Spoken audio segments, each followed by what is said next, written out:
Welcome to the Health Science Podcast, sponsored by the National Health Association. I'm your host, Dr. Frank Sabatino, and today I'm absolutely delighted to have as my special guest, Dr. Stephan Esser. Dr. Esser is a orthopedic physician who has specialized in rehabilitation and sports medicine, and he spent many, many years teaching and turning people on to plant-based living and lifestyle changes so they can gather their own autonomy and really create health and wellness in their own lives. And thank you, Dr. Esser. Welcome. Welcome to the Health Science Podcast, brought to you by the National Health Association, the oldest organization in the world championing the extraordinary benefits of a whole plant food diet and healthy lifestyle, as well as water-only fasting. We believe that health results from healthful living and focus on evidence-based science that promotes the health of you and your loved ones, as well as the health of all animals and the environment. We feature experts from a cross-section of disciplines within the plant nutrition, vegan, psychological, environmental, and animal compassion sectors. I'm your host, Dr. Frank Sabatino, the NHA's Director of Health Education. It's my pleasure to join you this evening. Yes. Listen, many years ago, Korzybski, a scientist, wrote a book called Science Insanity. And in that book, he talked about this idea that any of us have this opportunity to stand on the shoulders of those that have come before. The point I wanted to make is that for many of the docs in the NHA, me included, we started out really leaning on the writings of Shelton and some of the great pioneers that were part of this movement. But you yourself have probably the most unique story in the sense that you grew up in the bosom in one of the really iconic founders of this movement, your grandfather, Dr. William Esser.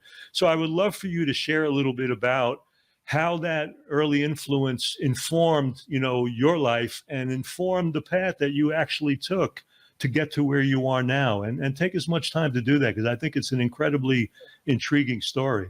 Yeah, it was such an amazing opportunity to grow up with my grandfather. We lived in a 3-generational home, all of us children, with my parents and my grandfather. It was actually his home about 5 minutes away from Esser's ranch, was 10-acre mango farm, hygienic health ranch with fasting and detoxification and juicing and exercise and sunbathing and all the great stuff. And so growing up as a young boy, running through the mango orchard and through the tropical trees and eating sapodillos and japoticabas and, grumichamas and carambolas and all these wonderful things, and then hearing my grandfather's lectures, helping with bringing water and food to the patients in all their rooms. Just growing up in the midst of it all was just an absolute incredible blessing for me. And, my grandfather was a real man of character. He lived out what he preached. There was no, falsities, no half-truths in his life. And it was just absolutely amazing to get to be there with him, learning from him firsthand about empathy, about compassion, about science, about the human anatomy and the body. And although he had, those early hygienists really were in a war, right, with the allopathic mindset, the MD mindset of, it's all about cut it out or poison it. Instead, the natural approach of natural hygienists, saying that the body had this innate ability to heal itself and a desire to be well if given the right tools, was an amazing sort of theory, hypothesis, and then based in science, as it turns out, right? Very much so. And so to grow up there, my grandfather originally said, Stephan, don't go to medical school, don't go into medicine. It's a very hard life. It's very tough if you have strong beliefs. And but yet there was nothing else I could do when I saw him practice medicine with such compassion and such energy and vitality, running the ranch all the way up until 90. It's just absolutely amazing to kind of see that day in and day out, serving others, learning more, and inspiring people to their best health. And so his example to me, certainly, yes, I sit on his shoulders, right, at this point in my life. And so, because of his inspiration, I went off to medical school at the University of South Florida. Then I went to Harvard for residency and Mayo Clinic for sports fellowships. And then I've been practicing first with a large corporate practice, doing orthopedic medicine and lifestyle medicine, and now on my own for the last number of years, and been on faculty, as a faculty teacher and a presenter. And, it's just, gosh, doing research. It's just been such an amazing journey for me. Most importantly, seeing people get well through the power of their personal choices. And what I want to remind all the viewers out there is that what's really cool is that for me, I'm a fourth generation plant-based eater, which means my great-grandfather is actually the one who began to eat well. He lived in Pittsburgh in the midst of all of the steel, and the coal and all this and the dust everywhere and the ash. And he said, we've got to get out of here and get healthier. And so he moved his family outside the city, and they bought fruit trees and planted them, and they had the kids exercising every day. And, they tried to get, healthy, more, fresh fruits and vegetables as much as possible during the year. And it was just amazing because that inspired my grandfather to become a naturopath and a chiropractor. And that inspired me. And just, so there's, for your viewers out there, to remember that the choices and decisions you're making right now for health and vitality may not even be for you. They may be for the next generation or the generation after. And then for your people to radically influence all the people that are in their social circles and networks for decades and generations to come.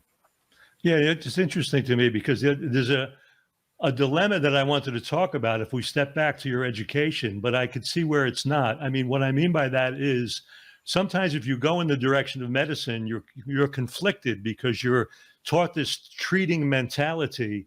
And then for doctors to step back from that, there's almost that discipline of unlearning that sometimes is very difficult, because I've even had some of the most alternative and natural physicians that have a hard time backing off of that training. But because of the strength of what you went in with, in a sense, I see where that could have bolstered you through that education, where you were encountering things that maybe you didn't totally agree with or believe in.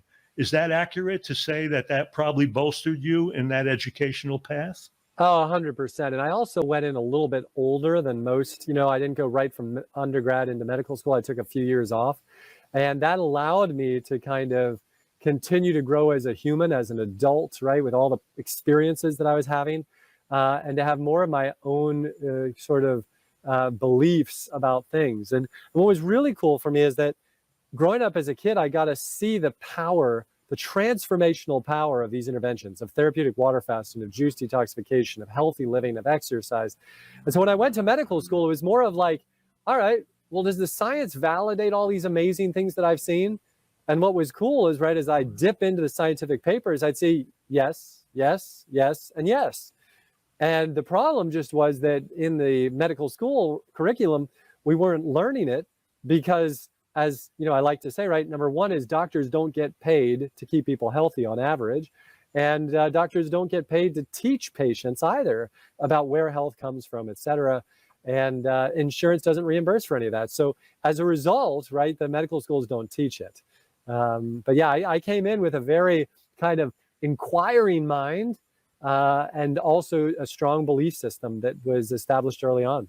Well, let me ask you about that, because if you think about it, most physicians allopathically are really educated in disease care rather than health care, or disease management rather than health care. Did you find yourself, because of your background, almost preaching or proselytizing, or did you just decide to keep your mouth shut and go on a steady path until you got out? No. I went and made a lot of noise. So okay.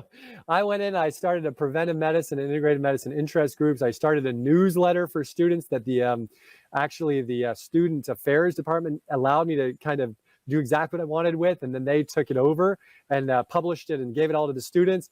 But I was the editor, so as a result, I would have articles on health and healthy living and exercise and nutrition, and then I do these polls and all these different fun things to get people thinking about where health really comes from. And so I think the greatest delight for me is, even to this day, when I hear from one of my former medical student friends, and they're now full-fledged doctors for decades, they'll email me or text me or something and be like, hey, you'd be proud of me, I just ate a big salad. Or, oh, you'd be proud of me, I lost that 20 pounds I'd put on. Or, oh, you'd be proud of me, I got my patient eating more fruits and vegetables.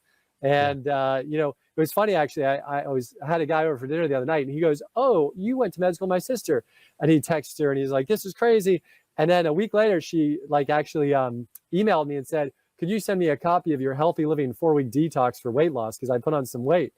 And that was so cool for me to share with her my little 4-week program that I have online, that on average, women lose 15 to 25 pounds in about a month, eating a bunch of fruits and vegetables and beans and rice and very simple foods, but it's all written out for them.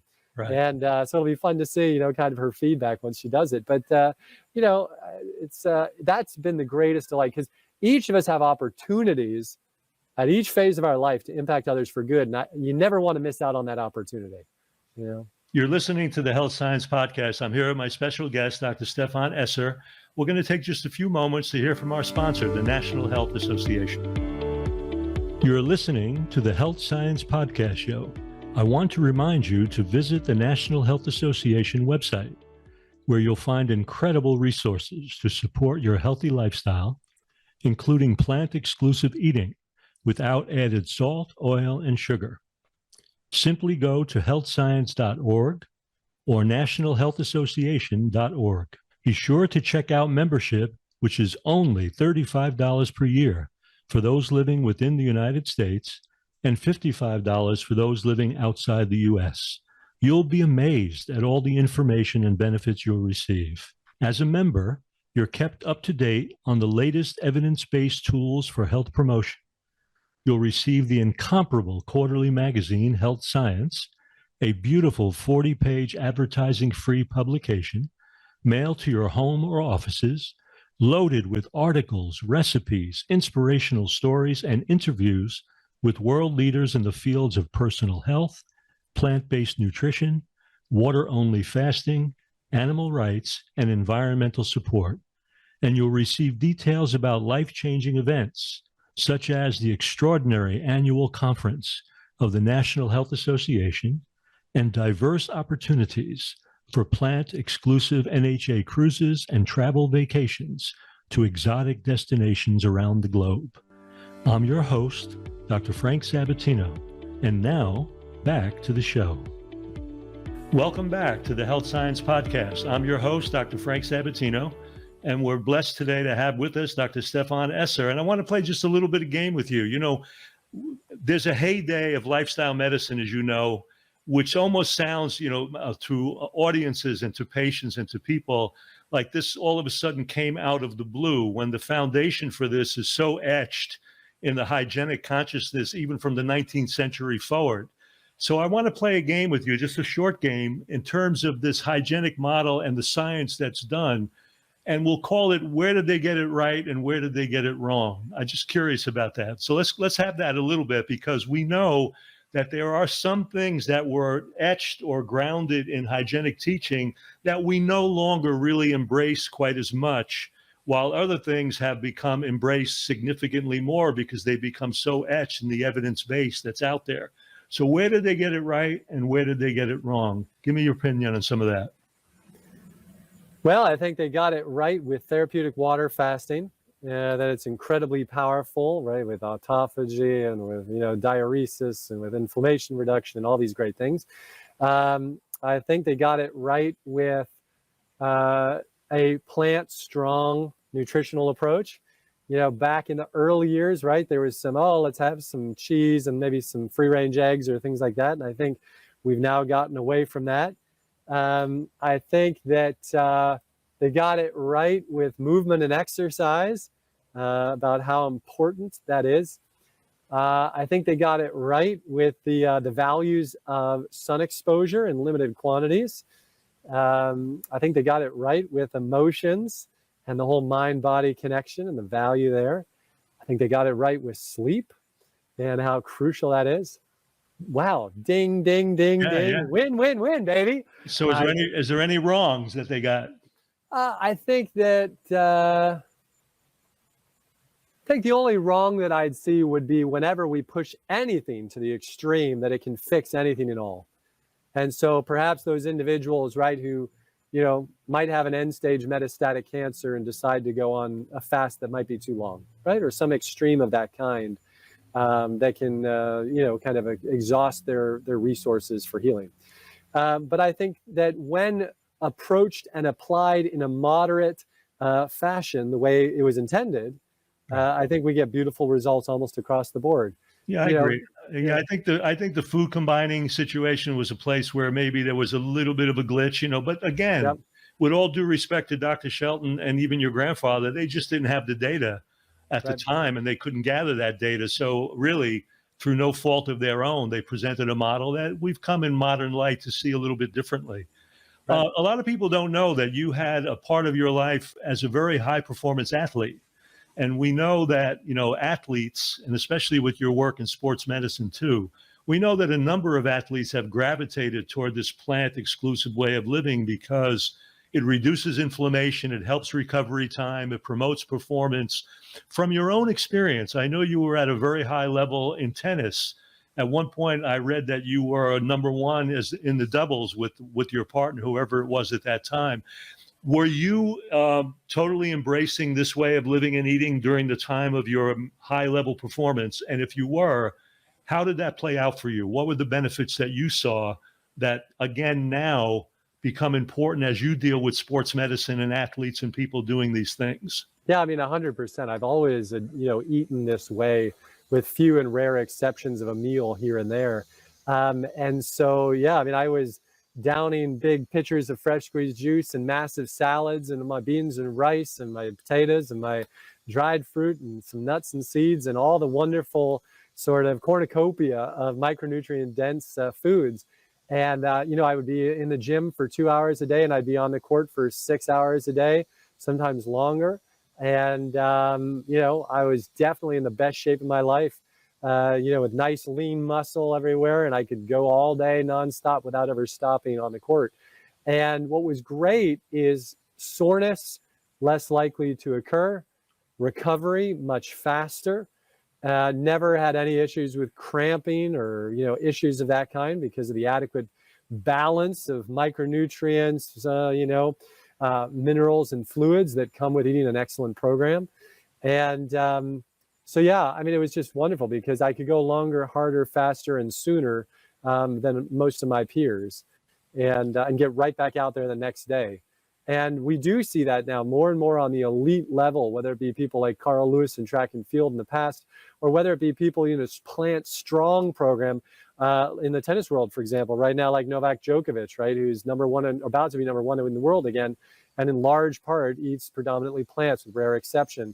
Yeah, and he's blowing people's minds at 36 at an age Correct. where people no longer thought you could Right. perform at that elite level, and he's defying all of that. And I think, Yep. I think those limitations have all been false limitations, as you and I know, with ageism and all of these things, without really bringing into the equation the incredible power that this kind of lifestyle and this way of thinking and living really promotes such high level performance and recovery. Leading from that, I know in your practice, you in the sports medicine work that you do a lot of things with joint regeneration, rejuvenation, and so on. Speak a little bit about how you organize and run a practice and how you integrate the kind of lifestyle medicine component, if you will, with the kind of, let's say, medical invasive procedures and things that are very much a part of how you operate. Talk a little bit about that. Absolutely. So I have esserhealth.com, which is geared toward lifestyle interventions and health and well-being. And my essersports.com is an organization practice that I have that focuses on high-level sports medicine and biologic procedures.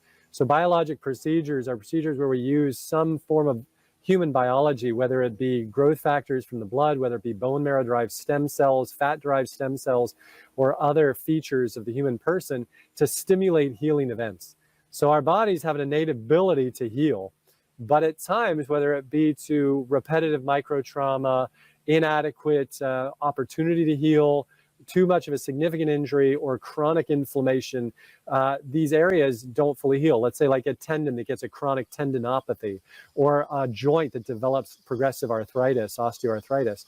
These are great examples where if we harvest some of the growth factors from either bloodstream, bone marrow, or fat, we can concentrate them and, if you will, hijack the healing event of the body and stimulate, right, and focus the healing capacity of the body in a very localized, rejuvenative way.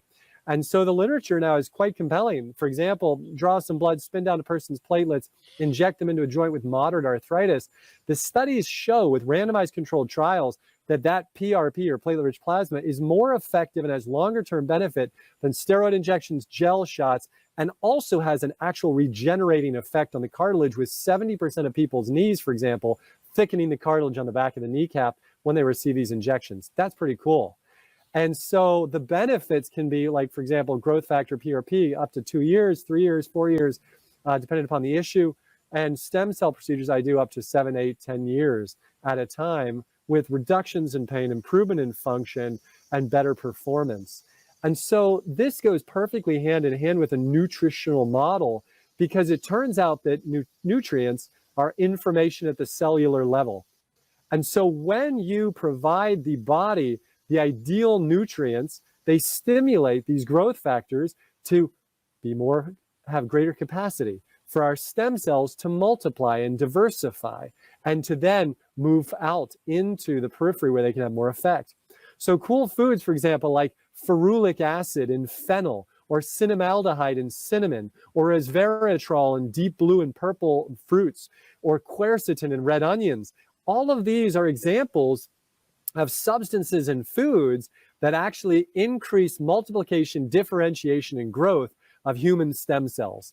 So when you and I choose to slice up that fennel with some tomatoes, onions, a little lemon juice, maybe a little bit of apple cider vinegar, are having a stimulating effect on your body's regenerative capacity.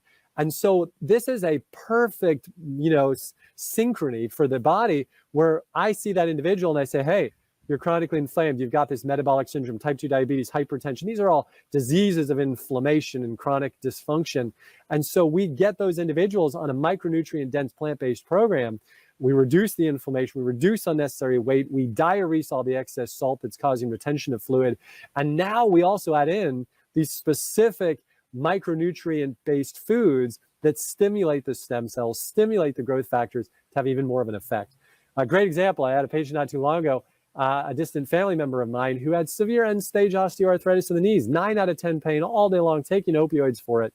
Within less than 4 weeks, pain drops to 3s and 4s. Yeah, and all we did was reduce inflammation through the food. So from 9s and 10s to 3s and 4s, just by changing the food. And that's without any of the regenerative things that I do. And so when you bring them together, there's this beautiful cumulative benefit. And so it's a ton of fun to help people who are motivated to get well and to get back to having fun. Because the heart of it all, right, is we want to be healthy so we can have amazing adventures and fun lives and help other people and learn cool stuff. Yeah, and we know even things like even short periods of fasting will do some stem cell activation, things of that nature. Do you find that in the people you're working with, that I'm imagining that you have populations of people that are willing to comply and go that dance, other people who just want the intervention and are not ready to really make other kinds of changes. And I know for myself, I always was someone who taught people where they were at, because I realized that this is a process of evolution and change, and not everybody's going to apply things ideally. But in the best ideal world, you would love for them to kind of comply with all of these eating and nutritional approaches while you do the care and treatment that you do. And I know you teach it well, you're a really good motivator. So do you get pretty good compliance in the people that you work with to make these lifestyle changes while they go through the biological interventions? Yeah, I mean, I think, like you said, they're across the spectrum. They're those individuals who are very passionate, open, and ready. Whatever it'll take, they want the success.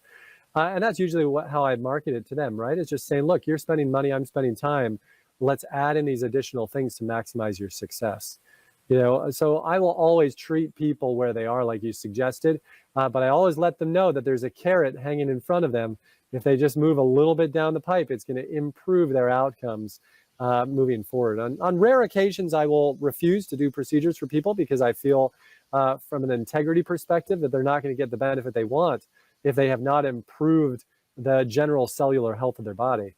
And I don't want them to waste their money, right? But the majority of the time, right, because even all the studies that have been done to date on biologics, on average, they don't include nutritional modifications, and yet people still get, on average, good benefits. But it's definitely been my experience that when people make more significant nutritional changes, they get even more powerful biologic effects from their procedures. I'm here with Dr. Stephan Esser. Stephan, let people know where they can find you, where they can track you online. I am on all social media, most social media fronts, I should say, at an Esser Health, or if you go to esserhealth.com, that's my lifestyle website, or essersports.com for learning more about some of the sports medicine stuff I do. I know that you also online, you have a number of courses and programs that people can participate in. As you mentioned, dealing with inflammation, recovery, weight loss, things of this nature. Talk a little bit about how you're kind of moving into also a little bit more of the retreat aspect, where you create an environmental place where people can come for a little more extended period of time and get this kind of insight and care and education. Speak to that just a little bit. Well, growing up at my grandfather's ranch, I mean, I really experienced that there's really nothing quite like getting away from the world and being in a place of safety and peace and relaxation for your whole nervous system to be able to reboot and for your health to, revitalize. And so it's been on my heart always to try to create a special place for people. Actually, right to the right of me, you can't see it on, behind me, but on the other side of those trees, there's a nice 3-bedroom, 2-bathroom home that we host people in who stay with us and, do a sort of self-guided juicing program. And then I spend time with them every day in education. And so that's been a lot of fun. We have a little juice house, we call it, and they come for an individualized program of education, juicing, and getting away from the world to set out a game plan for moving back to the real world and how do they set themselves up for success. In addition, I'm looking forward to some fun things, hopefully with you, to get some good retreats on the beach coming up, or maybe with some other fun folks from the NHA that we might do up in this area. So yeah. Well, I have a special affection for you, and I really believe, and the truth is in my heart, that we would do amazing work together in that kind of direction. And I think there's a need for it. I really do. And I think the utilization of the entire lifestyle approach, coupled with even short periods of water fasting, if we choose to do that, would have tremendous value. And I think people are clamoring for that kind of education, and there's a need for it, especially when you look at the pandemics that still are operating in terms of obesity and heart disease and type 2 diabetes and so on, that, as much as we teach, as much as we talk, they're ever expanding. So, you realize that, there's a dearth of real information and real work being done, and we need to really embrace that. In that vein, when you are working with people, we talk about the nutrition. Are you someone that really likes to handle and work with the stress component? We know that can be a very big piece, how people respond to these events of their lives. And is there some way that you integrate that? Because that can have an impact on inflammatory outcome. It can have an impact on quality of life, on ability to recover. So how do you, and I know it's difficult because you're in an office practice, you got some retreat set up. So how do you envision that, or how do you work with that if you do it all? Yeah, I mean, I think day to day. Yeah, I mean, I tend to agree with you. I think that chronic stress, especially with all the related hypercortisolemia and the related inflammation and dysfunction of the whole endocrine system, et cetera, is a major driver of disease. Not to mention, just it leads to such a disordered and chaos state of mind that it robs so many people of the present, right? The one gift we have, and leaves them in just a place of, I call it being a leaf, right? Everything blows them this way and that way. They're constantly, in a state of chaos. And so it is extraordinarily difficult to transform people's lives in short visits. And I think the first place I usually try to start is just kind of helping them to consider, are they a leaf? Are they in a state of emotional chaos? They're not even aware of it. And so they're so busy fixating on their chronic constipation that they don't recognize where it's really coming from, right? They're so fixated with their constant skin breakout, they don't recognize, well, why is this even happening, right? Why is that dysfunction there? And so if we can tap in, if they're open to that, and that's the first step is, how is your stress level? What do you, where do you think you are? Then the next step for me always is, what are they willing to do? Right? And that is consistent with their specific, let's say, spiritual beliefs, religious beliefs, personal habits, the environment they live in, whatever it might be. Because as you and I know, there's so many different ways to address chronic stress, whether it be the mindfulness stuff, whether it be the spirituality, whether it be exercise, whether it be artistic expression, right? I mean, there's so many outlets that need attention, but it's almost like with exercise, I feel like the answer is, which are they willing to start with? And that they find most consistent with their personal ethos. And if we can identify that with them, then I try to get small steps and then move forward from there, you know? So start on creating some foundational awareness, and then 1 or 2 steps, 15 minutes of reading, you know, 20 minutes of gentle, you know, music, 10 minutes of a nice walk, whatever it might be they're willing to do.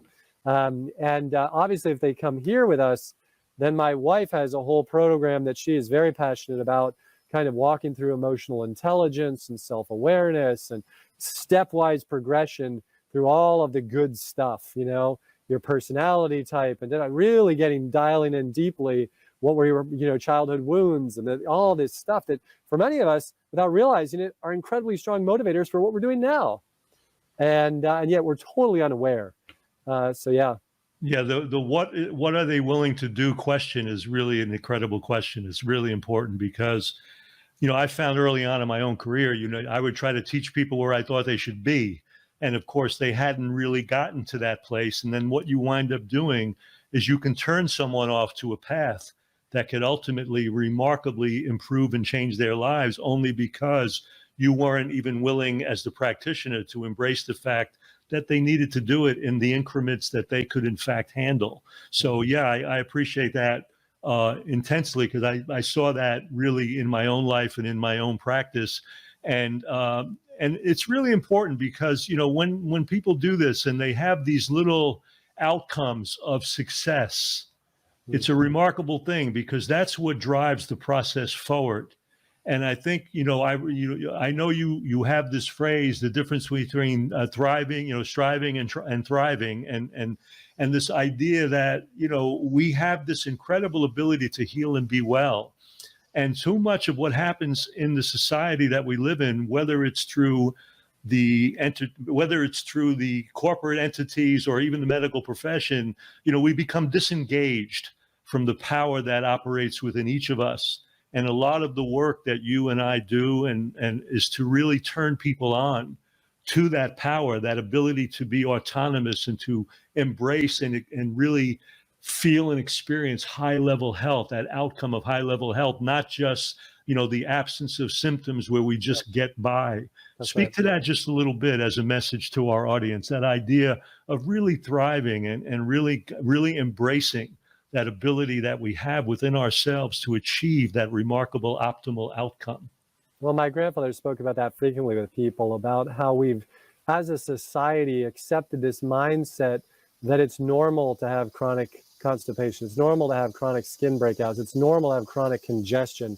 It's normal to be fatigued and worn out all the time and dragging yourself through life, stimulating yourself with refined sugars and caffeine at every turn. You know, that's normal. That's just the human existence. It's normal to have headaches, or, you know, all these little nothings that are really expressions of dis-ease in your body. They're just expressions of dissatisfaction with how you're living your life. And it's your body screaming out, or whispering at times, or grinding its teeth, just saying, please address this for me. And all too often, our society tends toward this hurts, quickly take the aspirin. This hurts, take the Tylenol. This hurts, take my ibuprofen. And the reality, and I want to encourage all of you viewers out there, is to remember that your body is amazingly made and has this incredible potential for beautiful, vital health at every age, right? It is not normal to be 65 and, you know, aches and pains everywhere and can hardly walk and every morning, right? That's not normal. It's not normal, and it doesn't have to be like that for you. And so my encouragement to you would be to say, give yourself the gift of 6 weeks, of 8 weeks, of 12 weeks, of eating the way the NHA and Dr. Sabatino and I recommend, and giving yourself that gift for 6 or 12 weeks and see what could happen. But give yourself that gift 100% with the sleep, with the exercise and nutrition, all these basic tenets of health. And what's so wonderful and amazing is how you can rediscover what it feels like to be well. My grandfather used to say, well, kind of rediscovering that 10-year-old or 12-year-old self that pops up out of bed and is ready for the day and excited for the adventure of life. Because remember, when you're consuming all these healthy foods that dilate your blood vessels and reduce inflammation and improve delivery of nutrients to your cells, the cells are firing on all cylinders. They're firing at 8, 9, and 10, not at 2 and 3. And you wake up, your eyes pop open, and you go, boom, another day, another opportunity to see the sunrise, to hold the hand of the loved one, to serve others, to experience life, to learn something. And it's such a gift, but the greatest, right? The greatest wealth is health, right? As the poet said, and so true for all of us. But do not put yourselves on the shelf. Don't think that it's normal to feel unwell and sick and chronically have all these diseases. It's not. And my message to you, and I think Dr. Sabatino's too, is what you do matters. And your health comes from healthy living, and you're incredibly powerful. So hold on to that message, apply it to your life, and just give yourself the gift. And let us know how you're doing in 6 to 12 weeks, because I bet you're going to feel great. Well, Stephan, I want to really thank you for taking the time and sharing your words of wisdom, your heart, your experience with everybody. And I urge our audience to seek out Dr. Esser online. His location will be in our show notes. He has a number of programs that can help you jumpstart your health and wellness journey and keep you and help you maintain that journey across time. And I really want to thank the people that joined us today, because without you, we couldn't do what we do. And I want to thank you for being part of this really active, healthy community. And on behalf of the National Health Association, I'm your host, Dr. Frank Sabatino of the Health Science Podcast. And I truly look forward to being with you on the next episode of our show. Thank you so much. You've been listening to the Health Science Podcast, brought to you by the National Health Association. Thank you for joining us today and for your commitment to evidence-based health science that backs a whole food, plant-exclusive lifestyle and contributes to the well-being of all people, animals, and our environment. I'm your host, Dr. Frank Sabatino. Be sure to leave a rating and a review, and we'll see you on the next show.